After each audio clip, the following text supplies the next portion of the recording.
A lot of us are wondering what to do in today's tough real estate marketplace. Should we go out and start shopping around for a condo or a semi or maybe a detached? Or should we wait for a couple of months or maybe even a couple of years?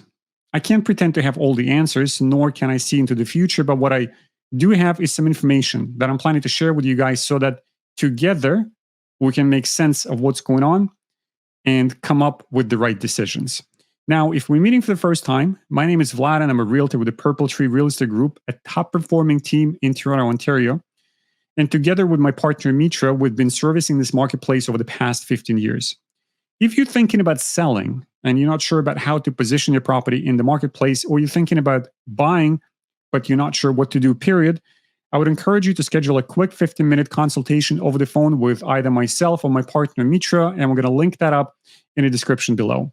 Now, let's jump directly into the topic.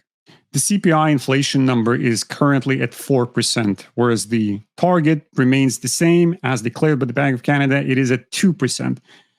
In the past 30 days, those two numbers, instead of coming closer together, are actually diverging. So the target remains at 2%, but the CPI inflation has grown over the month of September from 3.3%, gradually approaching 4%, teetering on the brink there for some time, and then based on the unofficial information that we're reading now, it's actually beyond that already. It's very probable, in fact, that we're going to finish the year of 2023 with the CPI inflation number, or at least the first digit of the CPI inflation number, of at least 4, but could be higher as well. Now, is this enough information for the Bank of Canada to make the decision to continue hiking interest rates at the end of October?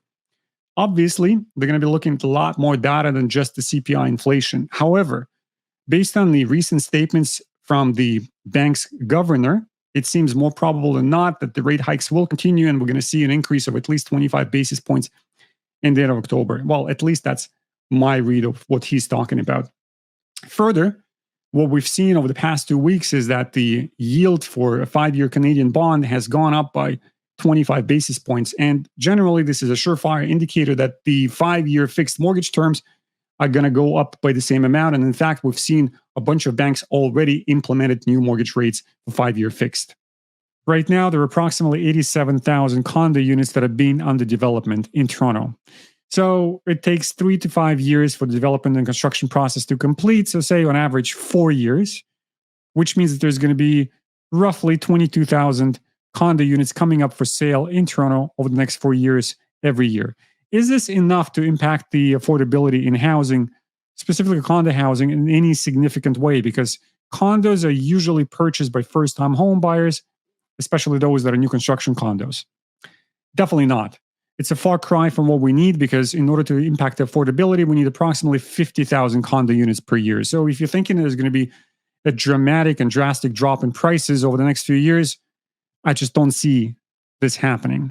Consider you're a condo owner that bought for him or herself just in the last 5 years. So in the time frame between 2018 and 2020. And it's time for you to renew your mortgage. You come into the bank and they tell you that upon renewal, your new payment is going to almost be double from what you used to pay before. It's a bitter pill to swallow, but as a homeowner with the primary residence being in the condo, what are you going to do? So you look around the market just to see if there are any other options out there, maybe selling the property, and you notice that right now in the current market environment, only 1 in 5 condos are selling, and those are selling at depressed prices as well. So, first of all, you're taking a huge risk. If you were to take the condo to the market, you may not sell. In fact, the probability is that you won't. And the second issue is, of course, you won't get the price that you paid for it, and most likely you're going to lose a part of your equity in the property, which is not something that a lot of people will be willing to live with.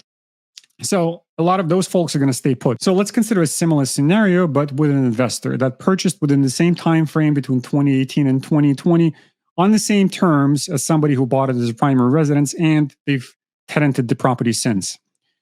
It's anybody's guess at this point whether the building that they've bought is built pre-2019 or post-2019. So anything that's built after 2019 is not subject to rent controls and they can charge market rents. Anything that came up before then is under rent control, and the rents can only increase by the government stipulated percentage every year. But these people, given that that's an investment property for them, can consider selling or deleveraging their portfolio a lot more seriously, even though they're looking at the same set of facts. They're looking at looking at the fact that only 1 out of 5 condos is selling, looking at the prices that are depressed right now, fearful buyers. But at the same time, they're okay to lose part, if not all, of their equity to decrease their exposure. And in this, there's an opportunity.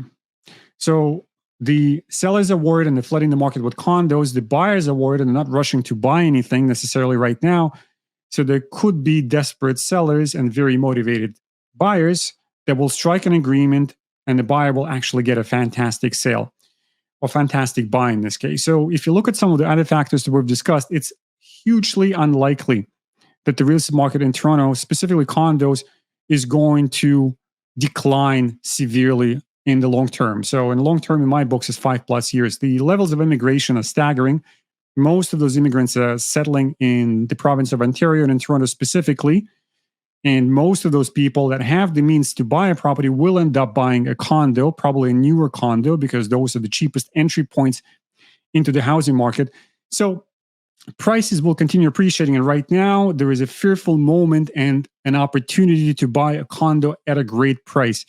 This opportunity will probably last for 6 to 12 months. And after that, things will change. Well, I mean, frankly, as I mentioned at the beginning, I have no visibility into the future. So realistically, I can only, with a reasonable degree of accuracy, predict where the prices are going to go over the next 30 to 60 days.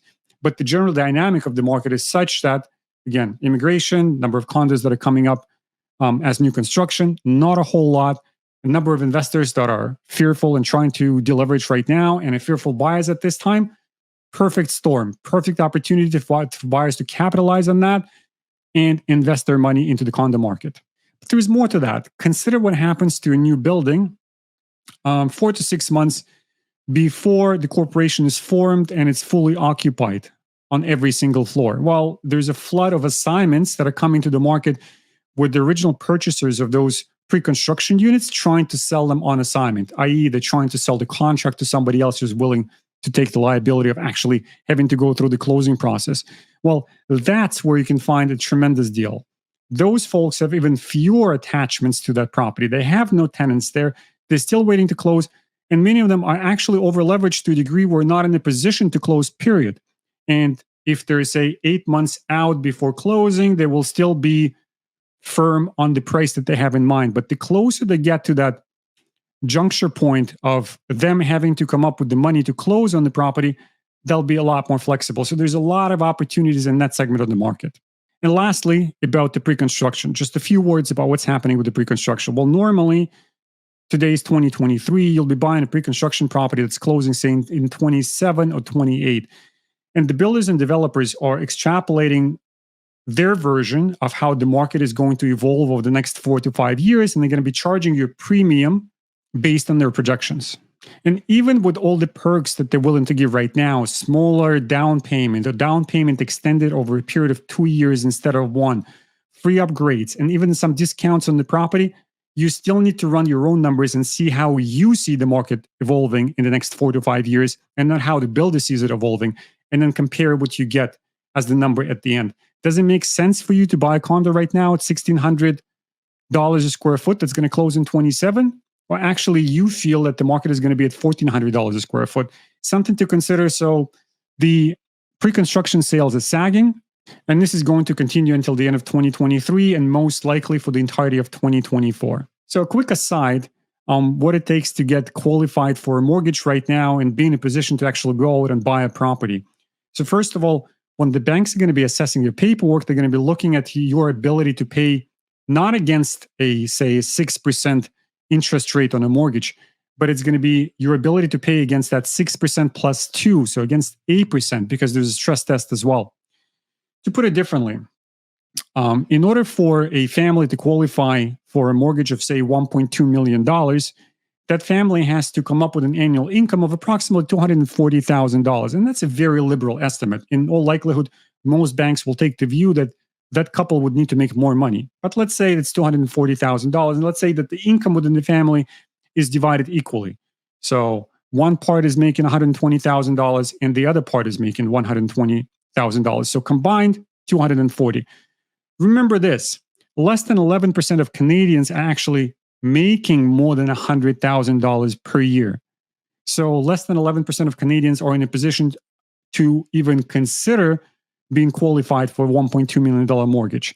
And we're talking about individuals, not families. So when you take the family dynamic, often the division of income is not exactly equal. It's not 50-50. So if one partner is making $120,000, it's as probable that the other partner is going to be making the same amount of money or less, say $80,000 or $70,000. So the qualification with the stringent rules that we have right now is only going to allow them to buy something far cheaper than $1.2 million. So say $700,000 to $800,000. And again, we're lending in the territory of condos because there is nothing else in Toronto that you can buy for $700,000 or $800,000 that is not a condo. And therefore, this condo market depression and the fears around it are largely transitory. So the condo market will right itself. Long term, again, reminder, long term is 5+ years. And right now is a perfect storm and an opportunity to get into the market, to get your foot in the door and start watching your equity in the property appreciate. And a quick bit of local news for Markham residents specifically. You may or may not know, but your taxes, your property taxes are going up. Over the next 3 years, they're going to double. So expect to see roughly a 33% increase on your annualized property tax bill every year between now and 2026. On that note, if you're thinking about selling a property but not sure how to position it in today's tough marketplace, or you're thinking about buying something but not sure how to approach it, I would encourage you to schedule a 15-minute consultation with either myself or my partner, Mitra. And we're going to put a link in the description below to allow you to actually directly access our calendars and schedule that 15-minute consultation with us. If you like the content, hit the like button, consider subscribing, and I'm really looking forward to seeing you again next time.